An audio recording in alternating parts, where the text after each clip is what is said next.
Carry me back to old Virginia.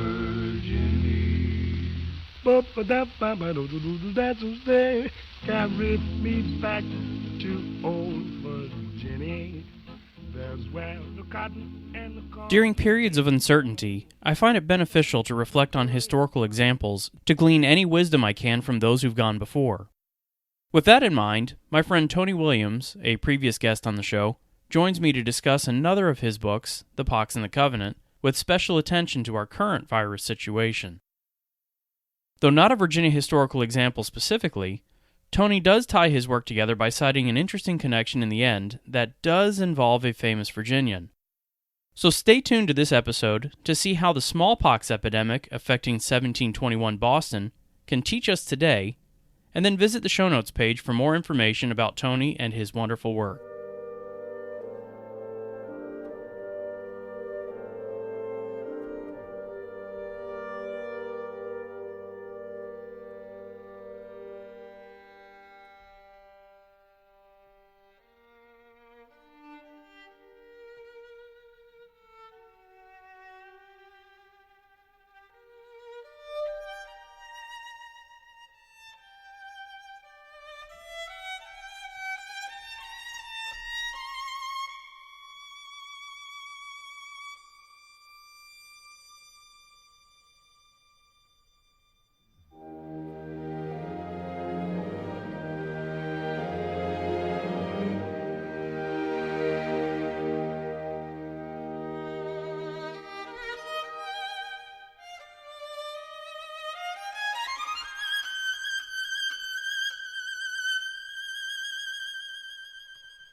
Tony, I'm glad we got a chance to speak together again here. It's been, as we were mentioning before I started recording this, it's been a year since our last discussion. Yeah. Which is kind of wild to me. A lot of life happens in the last year, right? That's right. Well, that's for sure, and it's always great talking to you. So I'm really glad to be back. Yeah, and I'm glad to have the chance with you as well. It looks like St. Luke's and I had the same mindset here. John Erickson over there, who I also interviewed about this time last year. I guess he reached out to you and said, "Hey, Tony, why don't you write an article here about, well, your book from previous, I don't know, how long ago was that? Was it 10 years ago you wrote this?" It was 2010 it was released. 2010. Yeah, so 10 years already. The book is Pox and the Covenant, and you're writing about the smallpox epidemic in New England, specifically in Boston in the 1720s. Am I right on that time period? Correct, 1721. Yep. So you're writing about that then, and John and I both seem to have shared the same mind here and said, hey, we need to get Tony talking about this because it seems to be very pertinent to what we're going through right now here, not just in America, but throughout the world with coronavirus. On that note, let's jump right on in. Can you give us a little... Well, I do want to say that, I was really appreciative to John over there, and I think that's originally how we met, was over at historic St. Luke's Church. They have a wonderful museum over there and just some really great people. So, was really proud and honored that they reached out to me to write a blog piece on it, because I think people are seeking answers or trying to make in 1721 or 2,000 years ago for that matter, and will anytime this happens in the future. I think that reaching across time, you not only get a little bit of historical perspective, but you start to see some of the common ties kind of across time of human nature and some of the commonalities of how we typically respond to these things. And I think that brings some comfort to people, because on the other hand, there are also an awful lot of memes going around the internet and social media, right, with a lot of false information about, the Spanish flu and other things in history. So, sometimes it's good to just develop your thoughts in a blog piece or in an interview where you can really lay down some truths about these things. So on that note, can you give us a little bit of background here about what was going on there in 1721 with the smallpox epidemic? I mean, it did just essentially show up. It didn't build slowly over time. It was just all of a sudden there, kind of like what we're going through right now. I mean, Right. January, nobody mentioned the word coronavirus or COVID-19, not in America at least. Right. It certainly was. Smallpox occurred regularly, about every generation. Once enough, what we call herd immunity had been lost, and a lot of new people either moved into the area or had been born and hadn't been exposed to it yet.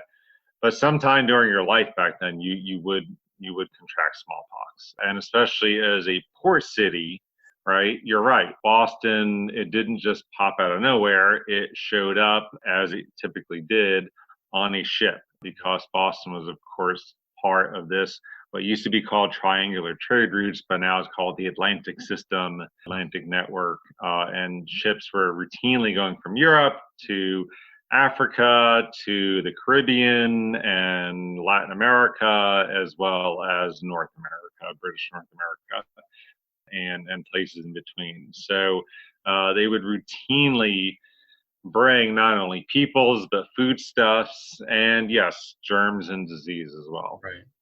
Right. This global network actually is not new. It's quite old. I think we do lose sight of that quite often. That even in the 1700s, they're trading from Africa to Asia to Europe, and even more so, the sanitation back then was much poorer than what it is now. So disease was very common, especially in, as you mentioned, port towns, as we well know But here. disease spreads just like it does today through trains and international shipping.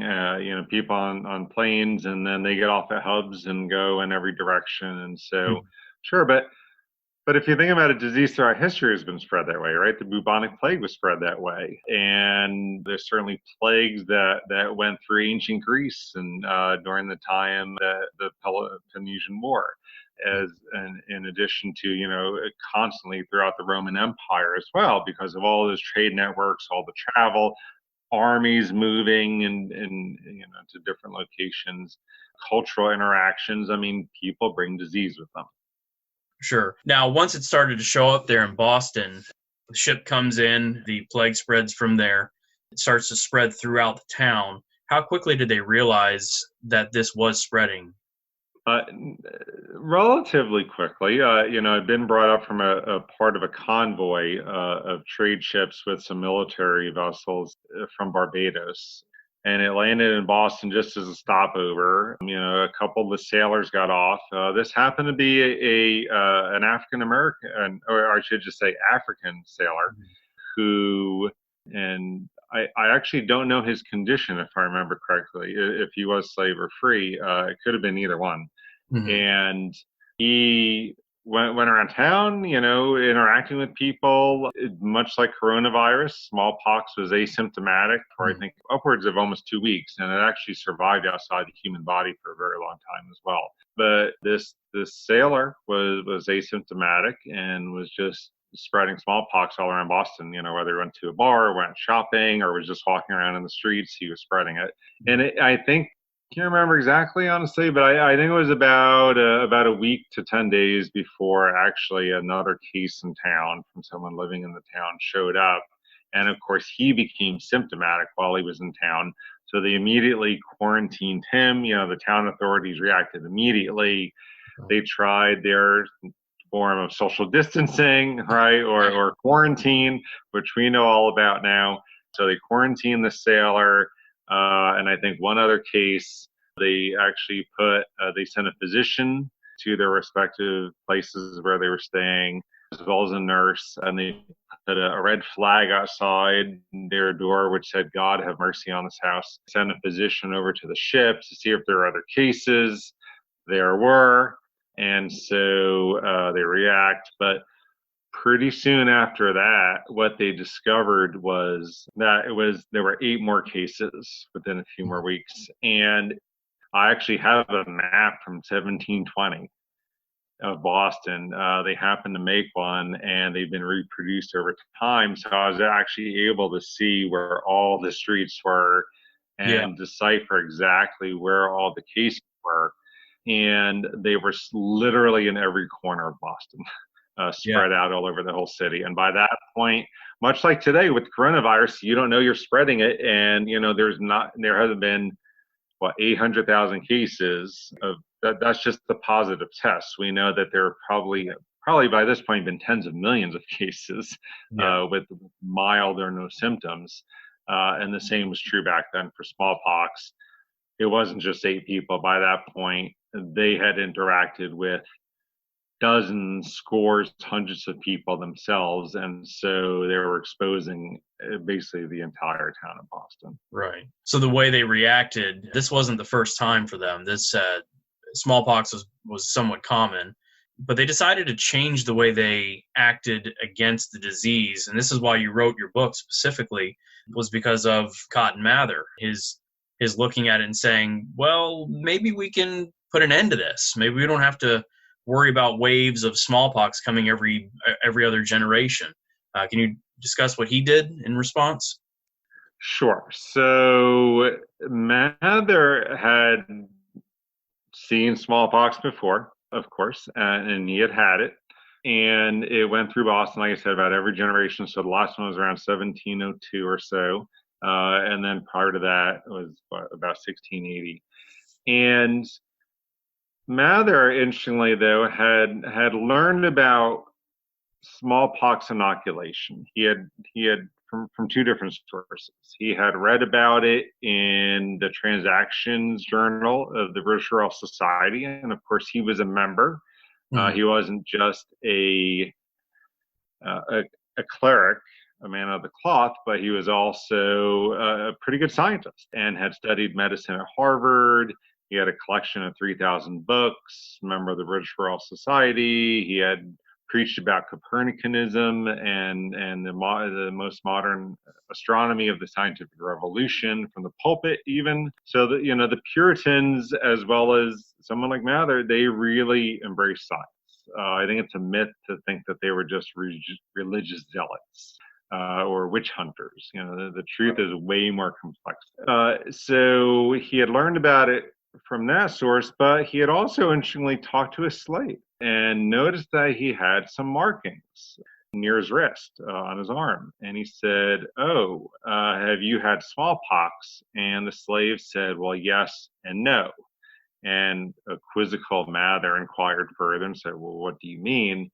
And the slave explained that he had smallpox, but not in the way people typically get it through their respiratory system and then develop symptoms, and 15 to 30% would die. But in fact, in Africa, he had been inoculated. He had been given live smallpox virus, and the death rate was down around 1 to 2%. And so Mather, based upon this information, he resolved to, next time there was a smallpox epidemic, he would introduce inoculation. And that was probably his greatest failure, actually, before we talk about his successes, which were great. His failure was that he should have tried this back in 1716, 1718, at maybe a calmer period, rather than waiting for a smallpox epidemic where people are terrified and afraid for their lives, to try out this radical new innovation medically.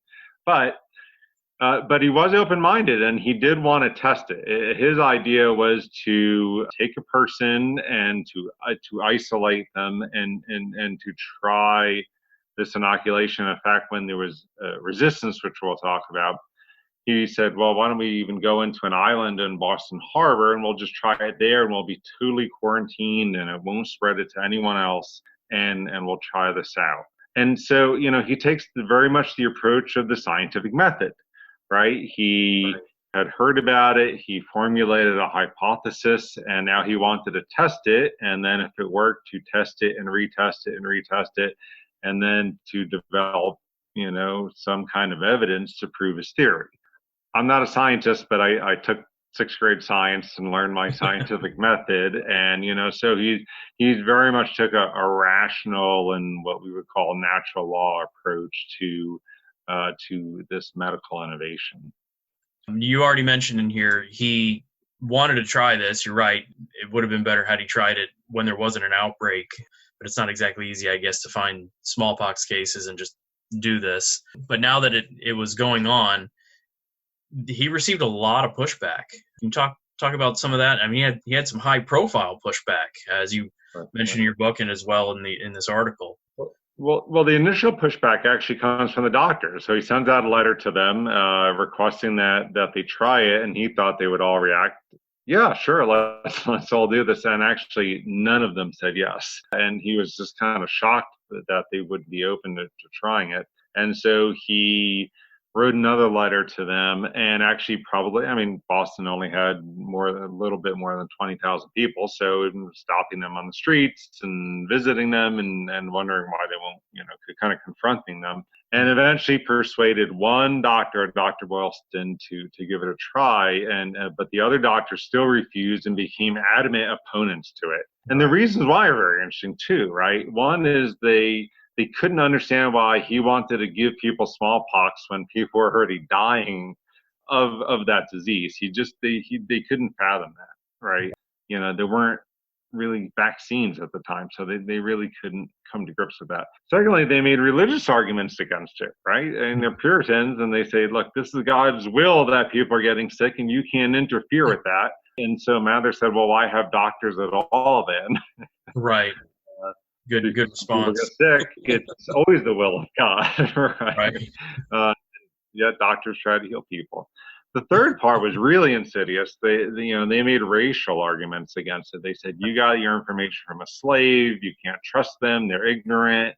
How do they know this? And Mather very open-mindedly always admitted that he got his information apart from a slave. And he said, look, these people in fact have special knowledge because God gave them special knowledge that Europeans or Westerners don't have. Right. And so he actually saw this as a good thing and thought that Westerners could learn even from Africa. So it was terribly liberal-minded, right? I mean, it's very, very, very, very open-minded. So Mather and Boylston, they push ahead, and they actually find he actually tried it out on his own 6-year-old son. Which is just a remarkable act of courage on Boylston's part. And his son took a bad turn, but he did survive. And so, because Boylston had smallpox, and so he couldn't test it on himself. And so his son survives, and he actually tested out on his slave as well. And very interestingly, I don't know whether the slave gave his consent or not. Never able to find that out, but it's a really interesting question, because you can imagine a scenario where I'd like to think Boylston asked his permission, but he was a slave, so I'm not sure. I'm not positive. He didn't need to necessarily give his consent. As a side note, when this book came out, my son was 6. Oh boy. 6 years old. And then so it's perfect, during my lectures and public appearances, I always say, I have a 6-year-old son, and I don't think I'd test out this inoculation process on him, which would possibly kill him. I mean, that took an incredible amount of courage or maybe foolhardiness. I'm not sure which. That hits home. I have a 6-year-old right now myself. So that puts it in perspective for sure when you think about it as your own. I don't know if I could subject my son to a test that I don't know what's going to happen. That's right. Or even if you'd survive, just how difficult the procedure would be to live through. Right. I mean, had he lived with any kind of side effects from it, he'd be old enough to remember that I did it. Right. And you blame yourself. Sure.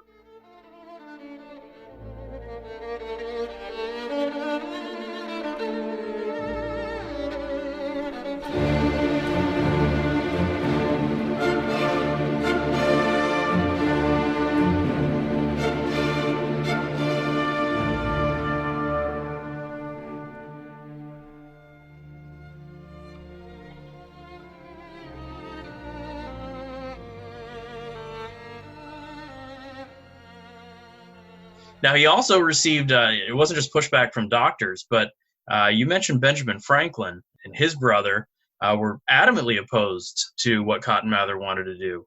Can you talk about that a little bit? Sure. They're testing it out. They run into opposition. The town authorities try to shut them down. There's popular outrage against them because they're accused of spreading smallpox throughout the Right. town. Now there's actually assaulted in the streets at one point as people angrily confront him.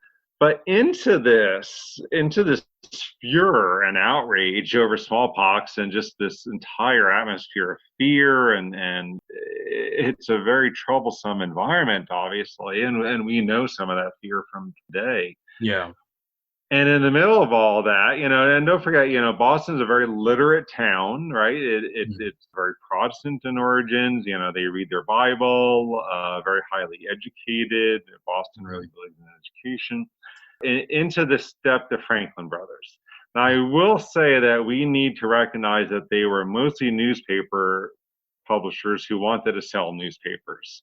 Sure. So I'm not sure they actually cared about the content of their newspapers. They just wanted to sell newspapers. And so, and their actual personal feelings aren't necessarily revealed, I don't think. But they start, yes, an anti-inoculation newspaper, if you can believe that. So they start an anti-inoculation newspaper, which serves as a mouthpiece for the doctors and for the other opponents of inoculation.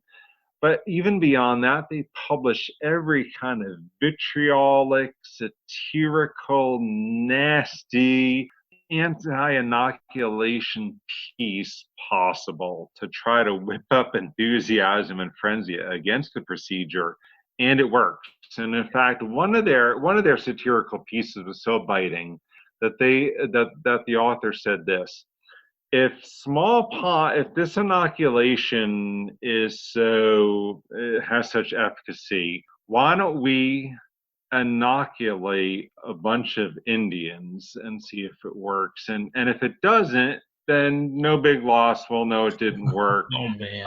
But if it does work, then your little theory will be proven right. I mean, it was just horrible, Right, biting satire. And yet, the Franklin brothers are publishing just about anything that comes their way, just sort of all sorts of nasty doggerel and other poetry. They really whip up the anti-inoculation feelings among the people and really actually add to the fear, right? There's a fair amount of fear mongering that they engage in the middle of all this. And yes, they join that anti-inoculation crowd. Now again, to be fair, because I don't have any evidence either way about their personal feelings or thoughts about inoculation, Franklin later on in his life actually lost a son, a 4-year-old son, not to inoculation, but to smallpox itself. And he always regretted not inoculating him. And of course, Franklin becomes a great man of science. And so we have to be fair according to all the evidence. But yes, early in his life, for probably to sell newspapers, but he did actually publish an anti-inoculation newspaper. And isn't that just fascinating? Yeah, it is. It really is, because you're right. As you mentioned, later in his life, he's known throughout the world for science and his scientific endeavors. It's bizarre to think about him as anything other than a scientist. Right. And he does line up against that. I mean, we have this very curious alignment of forces in Puritan Massachusetts, specifically Boston, in 1721, right? It just doesn't add up, right? It conflates and confuses all of our probably prejudices or pre-existing conceptions of how the sides are supposed to line up. We have Mather and almost all the ministers who are in support of him, and one doctor who try out this innovative new medical procedure to save lives. And actually, I'll let the cat out of the bag. They eventually inoculate about 250 people, save their lives, right? And only 6 people in their care died. I mean, they kept meticulous case studies they were way ahead of their time, right, with all this. And so they keep very detailed case records of each individual. Only 6 people die. But that's a conservative estimate, right? Because those 6 people easily could have been exposed to smallpox any number of days before the procedure. So the number could have even been lower than that. But as a conservative estimate, they did admit that 6 people died under their care. Now that's a good point that you bring up, that they may have already been exposed to it before the inoculation. The same thing right now, and I'm not an expert at all about coronavirus, and we're learning so much about it from day to day that I'm not sure anybody is just yet. But some of the numbers, and I'm not attacking anyone, don't misunderstand, but some of the numbers they reveal how little we actually do know about it. So there's a lot of similarity to what you're talking about. I mean, both with media, with the Franklins, with the virus, the sudden onslaught of it, and then how to handle it. Now, I don't think either you or I are advocating that we go and inoculate with the coronavirus to go against the coronavirus. We are not saying that, so nobody listening to us right now think, hey, go out and find somebody and have them cough in your mouth or anything. We're not saying that at all. But that is essentially what the smallpox situation, what Cotton Mather was saying, was let's find it, let's get it into your body so your body can quickly immunize against it. So understanding it against where we're at right now, it makes complete sense that people would have thought Cotton Mather was out of his mind. Why would you do this? We know this would kill everyone, and you're just wanting everyone to die. What's wrong with you? Yeah. When did that start to change? Yeah, and we're seeking a vaccine too, just like Mather did, right? And there's no little controversy related to that. And when do we reopen? And so maybe the issues aren't perfectly similar or analogous, but there's a lot of very interesting things, and just like in Boston 300 years ago, almost to the day, we are also seeking that cure to reassure us, right, and to protect our lives. And some people are scared without it. And back then, some were scared without it, some were scared that it was actually being practiced. So there are a lot of similarities, and the same also other things like they were practicing quarantine and social distancing as well. People staying home, caring for loved ones. Physicians were completely overwhelmed, and so their business shut down. The port was closed. People's businesses were possibly ruined forever, or certainly when workers died, they couldn't reopen, or people otherwise lost their livelihood. And we have 22 million unemployed and counting, and so we're dealing with the same kind of economic consequences that they were as well. When did they start looking at it and saying, well, maybe this crazy doctor or crazy reverend might be onto something? Everybody was so against him, but as you mentioned, 250 people are inoculated, and then results seem to be in his favor. So how long does it take the populace to change their minds? A while, definitely a while. And not unlike today, where people will have questions about getting their kids vaccines and that kind of thing. I mean, these things haven't gone away, right? Right. And a possible connection to autism and that whole thing. We don't need to go down that rabbit hole, but yeah, I mean, these are perennial questions, right? About related to human nature. So we shouldn't be surprised that they keep coming up over and over again. So in this case, though, in 1721, the onset of winter, much like people are saying, about the onset of summer now with the coronavirus. So with the onset of winter, it basically goes away. And in addition to that, there were fewer and fewer people, because basically almost everyone who had never had smallpox got smallpox. So there were something like 6,000 or 7,000 cases. There were what you would expect, 1,000 or so deaths. So you're talking roughly about 16% death rate, which is actually a little bit on the lower end, but still well within the range. And, the inoculation was 250 people and 6% dead. I'm sorry, not 6%, but 6 deaths. So again, around down to 1, 2, 3%, which is again what you would expect. Well, they didn't know what to expect, but we know from subsequent inoculations that the death rate was much lower down in that range. But there were still, so as a few cases started up again, much like we're afraid is going to happen, there were a few cases the following spring. Boylston, who was very firm that the science was very clear that inoculation worked, he restarts inoculating a few people who hadn't been sufferers of smallpox or hadn't been inoculated previously, and the town authorities shut him down again. Huh.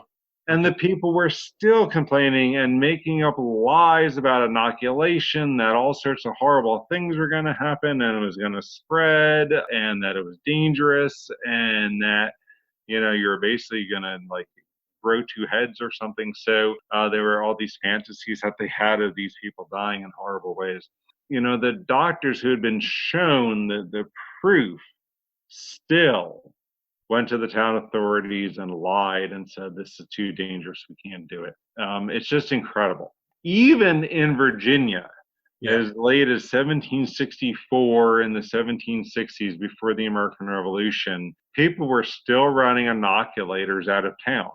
Mm-hmm. They were still afraid that they were spreading smallpox. They didn't understand the inoculation process. They didn't understand how what we would call a vaccine works, and there is a difference between the inoculation and the vaccine. But they were still afraid, and this is 4 decades later. But eventually, I think it becomes a more accepted practice once Washington orders troops come into the Continental Army. He actually orders them to be inoculated because he had so much smallpox running through his army up in Boston that he wouldn't have even been able to fight had the British launched an attack during that siege. And then even over a few years later. So Washington demands that people are inoculated actually in their hometowns near their recruiting centers, even before they get to the Continental Army. And so Washington really embraces this in the 1770s and 1780s, and it becomes more accepted after that. And then, of course, Jenner invents his vaccine around 1799 or so. Perhaps you can shed some light on this. What would have influenced Washington's thinking in that respect to be pro-inoculation?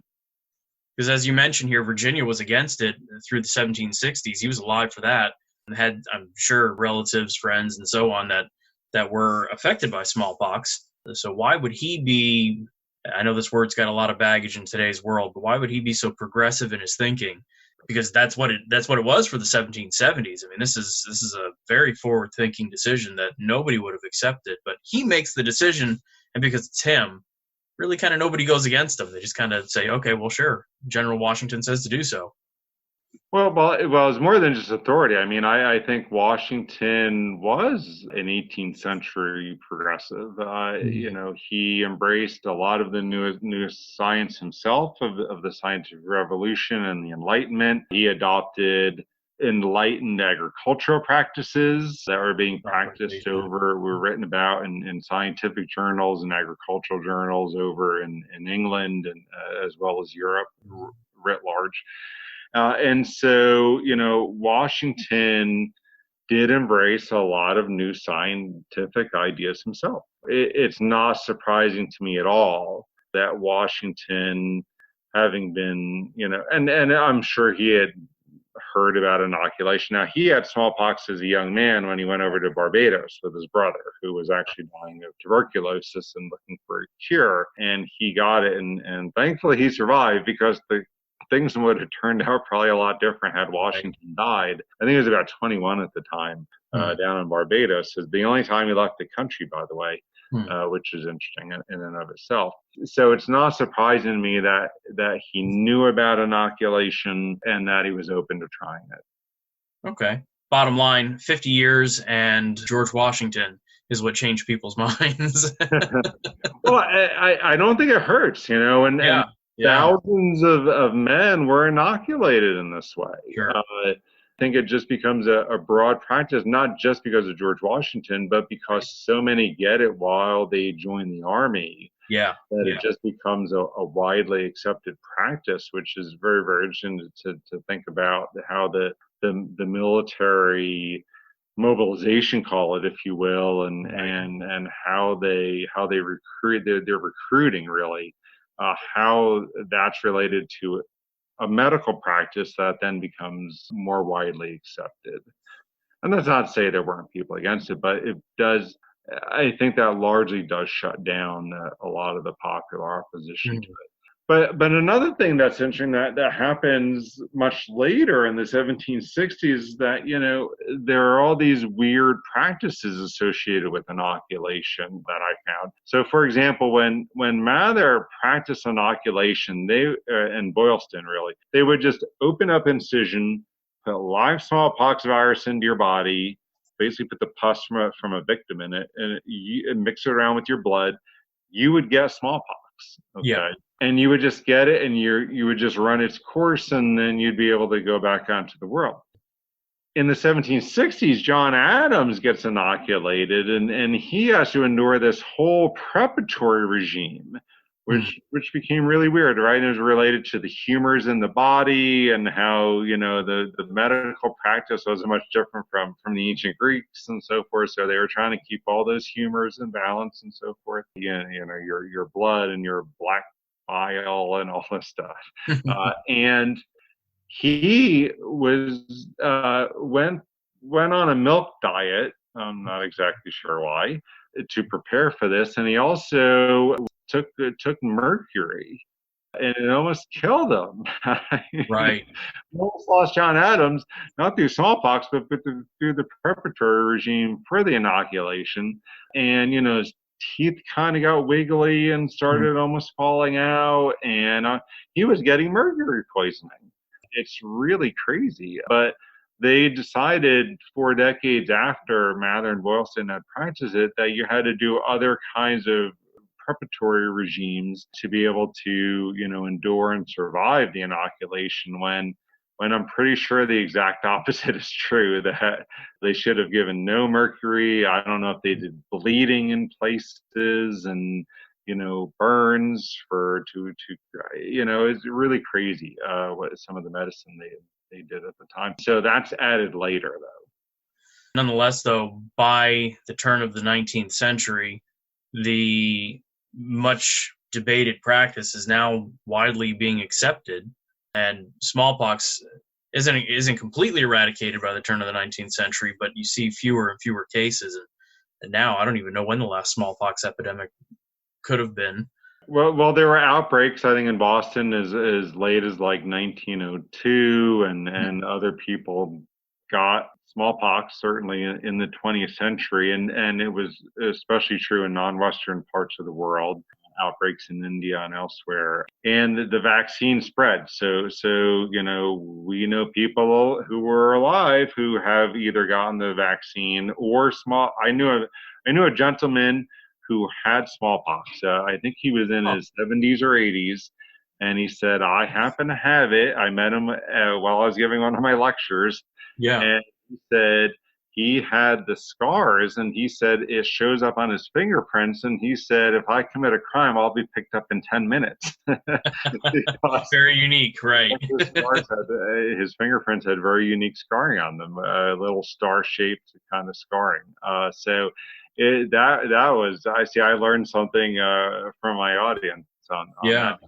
But once Jenner figures out that cowpox, the maidens who milked cows got cowpox on their fingers, but because of that, they were resistant to smallpox. He was able to put that vaccine together, and rather than a live virus, they would start putting dead virus, virus, actually into people. That really helped the practice and made it much less deadly. And smallpox was officially eliminated from the world. So there are no more cases, and I think that was about 1978, if I'm not mistaken. It's been a while since I read the book, 10 years, but if I'm not mistaken, the last case was isolated, and they were really able to do this herd vaccinations. No pun intended with cowpox, right? That's right. No puns are never intended on my friend. they were able to do this and get the last few cases, in sort of remote villages. Okay. So 1978, and then that essentially vindicates Cotton Mather, but he's certainly not around to see that vindication. Yeah, that's correct, and it's led to all sorts of interesting speculation, though, right? Because it could be used as a bioterror weapon, for example, Right. because people don't have immunity to smallpox anymore, right? How many hundreds of millions or even billions of people around the world have been born since those last cases were eradicated, or since anyone's received a smallpox vaccination. And so if it went around the world now, imagine a virus like smallpox going around. I mean, we're seeing coronavirus and the Right. tragic number of deaths associated with that. But imagine a 30% death rate. Yeah, right. Or higher. We just don't know. Native Americans suffered because they had never been exposed to it at all and had built up no immunity over the generations. Wasn't, there were no epidemics, or it wasn't endemic in places like London. Mm-hmm. Native American populations probably suffered about a 90% mortality rate because of smallpox. But even think of a 15 to 30%. We are nowhere near that with coronavirus. So think about how much terror that would lead to. So that would be really, really frightening. Well, Tony, I knew I would come to the right person when I decided, yeah, let's talk about this. I knew you'd have a wealth of information, and it is a not one-for-one historical example, but there are a lot of similarities, and I appreciate you discussing all of those. It's always a pleasure to talk with you, and try to put some perspective into this. Not that coronavirus isn't bad, but as you just mentioned, a 30% fatality rate. It does make you pause, and I mean, we're both God-fearing people here, and we look at this, and yes, we do believe he is in control, and so we tend to not have as much fear, perhaps, as many others, and understanding that looking in the past and looking where we've come from that past, we have progressed and we've learned, and by God's grace, we're gonna keep learning and we're gonna overcome, just like Cotton Mather and those in Boston, and then those up to 1978 have done with smallpox. And I didn't want to do this episode for fear mongering or anything like that. I wanted to put some historic perspective, and I knew you were going to have that, and I greatly appreciate that. Well, thanks. Yeah, I think it was an opportunity to St. Luke's provided, and now you're providing for me to really think about some of the. And I didn't want to look at it as an analogy so much as just an opportunity to reflect historically and how a lot of, because of human nature, what was what were the similarities in terms of the human response, but also because the structures of society haven't changed really all that much, sort of the underlying structures, in terms of trade, in terms of public health, in terms of number of factors such as science and religion and other things. Because these things haven't changed all that much over hundreds or even thousands of years, I thought that it could provide some perspective on all this, and hopefully reduce some fear in a lot of ways too. Well, once again, the book is Pox and the Covenant. Tony wrote it 10 years ago. It is out of print, though, as last we discussed, correct? It is. I don't normally direct any my audiences to used copies of my books on Amazon, but in this case, if they are interested, that would be the way to do it. Find a used bookstore or online or maybe in person when this is all over, if you want to read it. And I loved writing that book, and I still think it's one of my best. So absolutely. Absolutely. Well, if you can't get your hands on the book, we've alluded to here, Tony wrote an article that came out today, right? This is April 22nd now. You can go to St. Luke's, let's see here, it's stlukesmuseum.org, and you can find Tony's article there. Great article, a great summary of the book for sure, with the current event angle thrown into it. And wonderful article, wonderful breeze through that. So I highly recommend anyone listening to go and to find that article. Thanks again, Tony. Thank you.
Thank you for tuning into this edition of the Virginia History Podcast.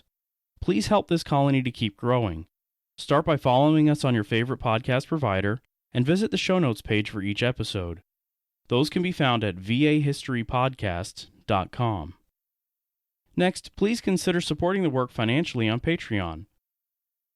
And perhaps you'd like some podcast merchandise, or maybe a one-time donation fits your budget best.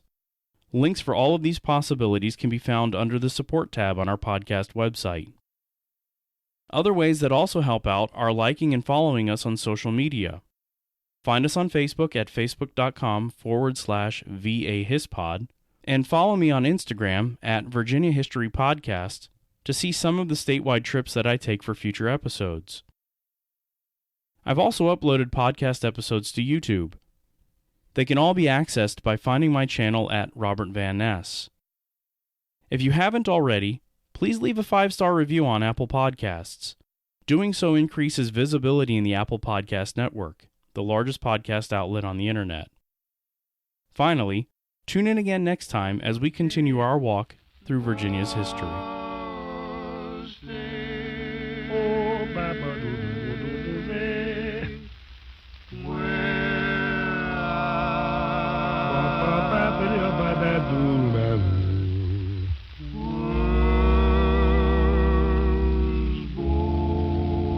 Bado do bado despedido do Zé,